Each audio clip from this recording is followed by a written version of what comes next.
हम निषाद पार्टी के कई बार कैडर में गए हैं। उनके विचारों को सुनने के बाद मुझे ये लगा कि संजय निषाद वास्तव में हम लोगों के समाज के भगवान हैं, मसीहा हैं। लेकिन उनका दोहरा चरित्र हमारे सामने आ गया। जब जब उन्होंने हमके बुलाया दिल्ली, हमने पूरे खर्च किया, पूरे समाज के प्रति जितना भी हो सका हमने वो पार्टी के लिए किया।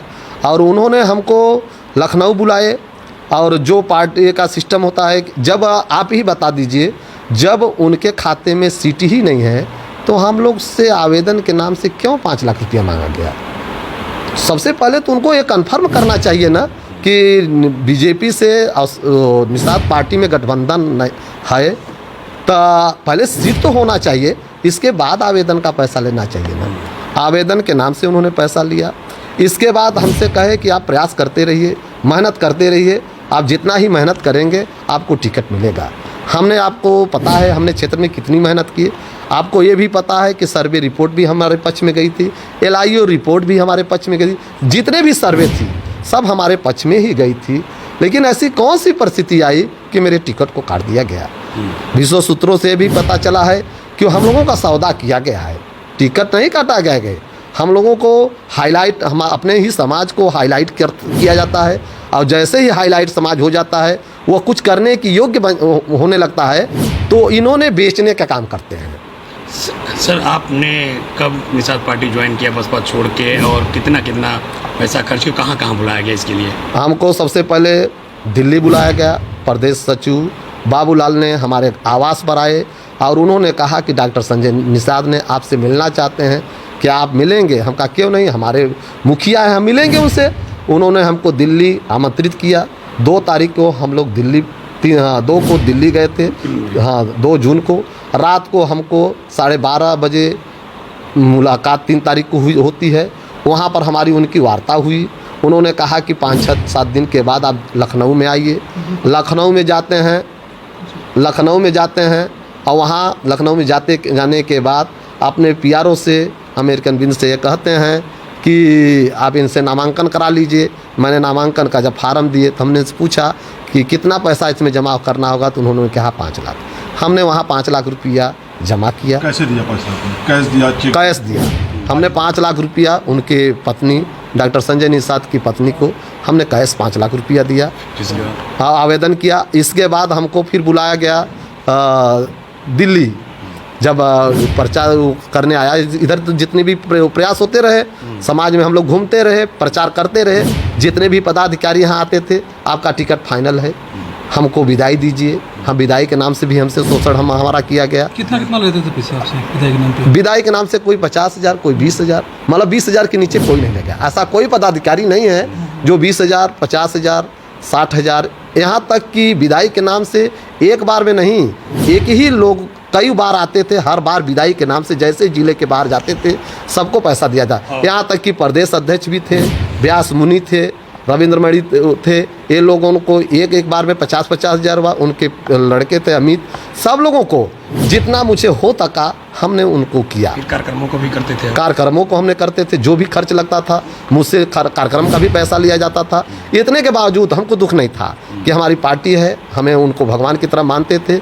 लेकिन स्थितियाँ ये बनी कि 18 तारीख को हमको फ़ोन करके 12:28 पर रविंद्र मणि का फ़ोन आता है कि महामहिम आपको संजय निषाद ने दिल्ली बुलाने के लिए बोले हैं, आप तत्काल चले जाइए। हम उसी समय उठते हैं और 12 बजे के बाद जैसे ही हम एयरपोर्ट के माध्यम से हम लोग दिल्ली पहुंचते हैं। दिल्ली पहुंचने के बाद वहां रात को हमको 12:30 बजे हम उनके आवास पर पहुंचते हैं तो पता लगता है कि डॉक्टर संजय निषाद सो रहे हैं, इस बार इस समय नहीं मिलेंगे। इसके बाद फिर सुबह आते हैं।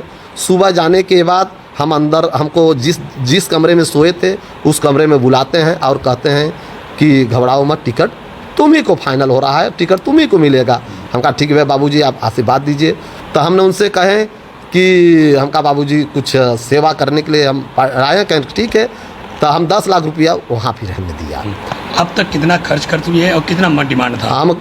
हमको खर्च में तो हमको लगता है कि यदि कुल हम कल ये भी ओपन कर देंगे और सारे लिखित दे देंगे, लेकिन हमको लगता है कि 50 के ऊपर हमारा खर्च हो चुका है। अच्छा, कितना मांगे थे टिकट के नाम पे? कितना टिकट नाम से हमसे यही कहा गया था कि 2-2 करोड़ रुपया, उनके पीआरओ के माध्यम से हमको फ़ोन आया कि 2 करोड़ रुपया लगेगा। हमने कहा ठीक है, 2 करोड़ रुपया लगेगा, ठीक है। तो हमने उनसे कहा कि दिल्ली लेकर आओ। हमने कहा कि दिल्ली हम इतना पैसा लेकर नहीं आ पाएंगे, जहाँ कहिए मैं ट्रांसफ़र कर दूँ, और जो मेरे पास पैसा है एयरपोर्ट के माध्यम से इससे ज़्यादा पैसा लेकर नहीं जा सकते थे। हमने 10 लाख रुपया वहाँ ले गए थे और 10 लाख रुपया वहाँ दिए थे। इसके बाद उन्होंने हमसे उनके लड़के परवीन ने हमको सुनील बंसल से मिलवाए। आपके पास फ़ोटो वायरल भी हुआ होगा। उन्होंने मेरे हाथ को पकड़ा और इतना ज़बरदस्त पकड़े और लगभग 5 मिनट पकड़े रहे। हमको यह भरोसा हो गया कि टिकट मेरा ही है। और आप लोग सूची देख रहे होंगे, उसमें जो सूची निकली है, सुचित्रा मौर्य जो मजमा का सीट है, ओवर राइटिंग दिखाई नहीं दे रहा है। सारे मीडिया बंधु को भी पता है। मैं सभी क्षेत्रवासियों को सर अभी बताइए, जैसे नामांकन आज सर आज तो सुष्मिता मौर्य ने बीजेपी से नामांकन किया, क्या विरोध आप करेंगे या उनका समर्थन करेंगे, या फिर क्या इफेक्ट पड़ने वाला है उनके चुनाव पर? यही इफेक्ट पड़ेगा जिस तरह से हम लोगों को यह पार्टी ने धोखा दिया है हमारे समाज को। समाज जानती है हमने समाज के साथ क्या काम किया है।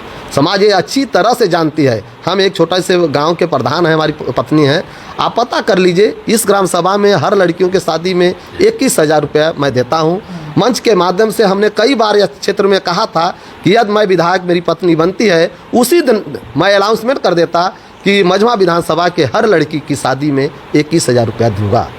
यह मेरा अंतरात्मा बोल रहा था, लेकिन ऐसी स्थिति आई नहीं। पार्टी ने हम लोगों के साथ धोखा दिया। यहाँ तक कि हमको 18 तारीख से 23 तारीख तक वहीं दिल्ली बैठाए रह गए। हमको मौका नहीं दिया गया, नहीं तो मुझे जिस पार्टी से मैं चाहता मुझे टिकट मिल जाती। हमको सपा भी आमंत्रित कर रही थी, बसपा भी आमंत्रित कर रही थी, लेकिन इन्होंने हमारे साथ छल किया है, धोखा हमको दिया है। मैं समाज से यही निवेदन करना चाहता हूँ, आग्रह करना चाहता हूँ, जिस तरह से उनकी बहन बेटी को धोखा इन लोगों ने दिया है, उसी तरह से समाज भी इन्हें धोखा जरूर देगा। यह मेरा विश्वास करता है। और मैं इसके लिए हर गांव में, हर क्षेत्र में, हर अपने समाज के लोगों के बीच जाऊंगा और उन लोगों से हाथ गोड़ पैर पकड़ कर कहूँगा कि यदि मुझे धोखा मिला है तो आप लोगों को भी मिलेगा। इसलिए आप लोग ऐसे लोगों को विश्वास मत करिए, इन्हें भी आप धोखा देने की प्रयास करेंगे। खुलेआम विरोध करेंगे, जो हमसे हो सकेगा मैं करूँगा। ठीक है।